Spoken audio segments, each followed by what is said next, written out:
Hey guys, today I'm going to tell you how to get default icon tags in Samsung S26 Ultra. If you're using Samsung S26 Ultra and you want to get default icons back on your home screen and in your app screen, so let's see how you can do that.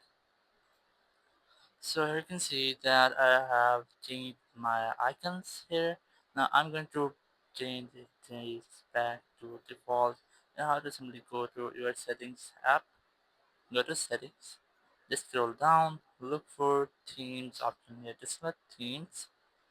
Now once you are in themes, click on the menu in the bottom right, then click on myself, click on icons, and from here you can only change icons, just click on default, click on apply, or you can also go to themes, select default here and then select apply.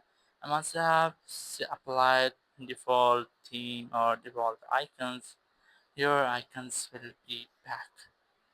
So in this way, you can easily get default icons back in your Samsung S26 Ultra. Thank you very much for watching the video. Until next video, bye bye.